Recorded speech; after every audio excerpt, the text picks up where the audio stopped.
친중, 친북, 반미, 거짓말쟁이 이재명을 즉시 끌어내려야 합니다. 중공은 우리나라를 종속국으로 만들기 위해 수단 방법을 가리지 않고 눈에 보이지 않는 침략을 계속하고 있습니다. 수단 방법을 가리지 않는다는 것은 즉 전쟁의 수단 방법에 한계가 없다 하여 중공에서는 그것을 초한전이라 하고 미국 등 서방에서는 그것을 하이브리드 전쟁이라고 부릅니다. 그 방법 중 하나로서 그들은 우리나라의 언론기관과 정치인을 매수하는 짓을 하는 것으로 알려져 있습니다. 우리나라 언론기관 중 그래도 비교적 양심적인 신문을 발간하던 조중동마저 지금은 완전 좌파 신문인 한겨레와 별 다름없이 되었습니다. 특히 JTBC는 중공으로부터 1,000억 원을 투자받았다고 알려져 있습니다. 소금 먹은 자는 물을 캐기 마련이므로 JTBC는 중공에 유리한 보도만 하고 있습니다. 그 외 다른 방송이나 신문도 그들의 보도 내용으로 볼 때 중공 또는 그 부역자들로부터 매수된 게 거의 확실하다는 심정을 갖게 합니다. 또한 정치인도 중공의 돈을 받고 부역자가 된 자들이 많습니다. 박근혜 전 대통령이 탄핵된 후 실시된 대통령 선거 때 중국 베이징대 교수로 있던 한국인 한 명에게 한팡밍 중공의 권력서열 제4위 왕후닝의 밑에서 한미 등 부정선거를 실행한 자로 알려진 놈입니다. 그놈이 선거자금은 얼마든지 주겠으니 문재인을 만날 수 있게 주선을 해달라 하더라는 것입니다. 이것은 그 교수가 밝힌 내용입니다. 그는 애국심이 강한 교수라 만남을 주선해 줄 수 없다. 설령 문재인을 만난다 하더라도 선거자금 이야기는 꺼내지도 말라고 했다는 것입니다. 그런데 문재인이 대선에서 당선된 후 한팡밍에게 수교훈장, 흥인장을 수여했다는 사실은 무엇을 의미할까요? 위 말이 사실이라면 위 한팡밍이 다른 사람을 통해 문재인을 만났고 그에게 적지 않은 선거자금을 제공해 주었으리라는 것이 강력히 의심되는 것입니다. 문재인이 한팡밍에게 왜 수교훈장, 흥인장을 수여했겠습니까? 문재인이 중국에 가서 혼밥을 먹는 등 홀대를 받으면서도 중국은 큰 산, 한국은 작은 산, 운운의 비굴한 아부를 한 이유가 어느 정도 이해되지 않습니까? 중공에 매수된 정치인이 비단 문재인 뿐이겠습니까?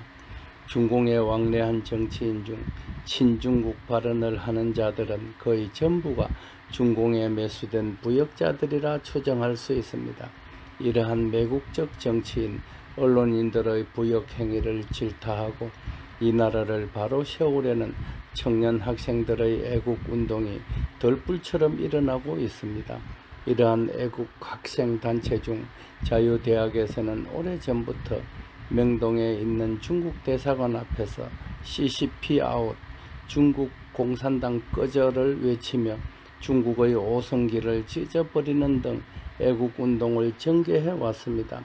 그러자 중공 측에서 이재명에게 뭐라고 했는지 이재명이 국무회의 석상에서 대학생들이 중국 대사관 앞에서 깽판 치고 있다라고 헛소리를 짓거렸습니다. 그러자 경찰이 중국 대사관이 있는 명동 진입로에 바리케이드를 치고 백골단 비슷한 쇠바가지를 쓴 채 차단하고 있다는 것입니다. 이에 대해 며칠 전 애국적 자유대학에서는 잠실 롯데월드몰 앞에서 공산주의 물러가라는 항의 집회를 하였습니다. 그들은 자기 나라 대학생들이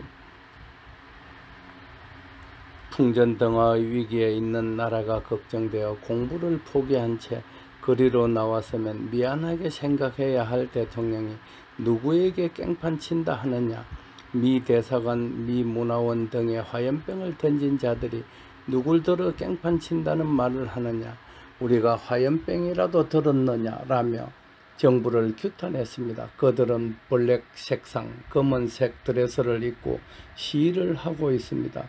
그곳에는 블랙드레스 코트를 걸친 사람들이 수없이 몰려들고 있었습니다. 그들은 경찰들의 인도 아래 질서정연하게 집회 행진을 하며 경찰들에게 이재명이 우리를 체포하라고 해도 우리는 여러분들이 인도네시아의 경찰들처럼 우리를 체포하지 않으리라고 믿는다라고 했습니다. 위 집회 시위를 중계한 40대의 한 유튜버 방송에는 청년 대학생들이 기도하는 마음으로 대한민국 정화와 양심 회복, 공산주의 척결을 부르짖고 있어 대한민국의 전망은 밝다고 하였습니다. 수일 전에도 전주보다 3~4배 더 많은 학생들이 운집하여 명동에서 검은색 옷을 입은 채 침묵 시위를 벌였습니다. 그러자 경찰에서는 역시 명동 중국 대사관 진입로를 막고 삼엄한 통제를 하였습니다. 그리하여 애국적 청년 학생들은 외곽도로로 행진을 했습니다. 네팔에서는 청년 학생들의 항쟁으로 친중 공산 정권이 붕괴되었고 베네수엘라에서는 역시 청년 학생들의 항쟁 및 미국 트럼프의 압력으로 마두로의 망명 협상이 진행 중이라고 합니다. 또한 마두로의 친인척 수십 명이 해외 도피차 베네수엘라 공항에 갔다가 공항에서 저지되었다고 합니다. 미국이 막았는지 마두로의 접근 중의 배반자가 막았는지는 아직 밝혀지지 않았습니다. 인도네시아에서는 국회의원들이 월 430만 원의 주택 수당을 받고 있다는 사실을 알게 된 청년 학생들을 비롯한 국민들 월급 45만 원을 받습니다. 이 거리로 뛰쳐나와 친중 정권에 대한 항의 시위를 전개하고 있습니다.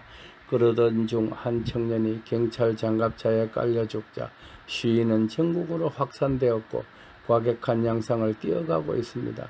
국회의원에 대한 주택수당은 폐지되었지만 시위는 좀처럼 수그러들지 않고 있습니다. 시위의 배후에는 CIA의 공작기관 NED, 미국 민주주의 국가기금과 조지 소로스가 개입되어 있다는 말도 들립니다. 아마도 인도네시아의 정권이 유지되기 어려울 것으로 보입니다. 세계 각지의 친중국 국가들이 종말을 고하고 있는 중입니다. 우리는 폭력혁명운동이 아닌 청년 학생들의 애국운동을 적극 지지하고 응원합니다. 그들이야말로 진정으로 이 나라를 바로잡을 애국자들인 까닭입니다. 사랑하는 대한민국 국민 여러분, 풍성한 수학의 계절 가을이 왔지만 왜 이렇게도 마음이 쓰라리고 허전할까요? 이재명은 망고의 역적 놈입니다. 반드시 감옥으로 보내야 하겠습니다. 황금손이 앞장서겠습니다. 부디 평안하소서. 감사합니다. 끝. 달대열의 세상만사. 구독과 좋아요를 눌러주시면 황금손은 큰 힘을 얻습니다.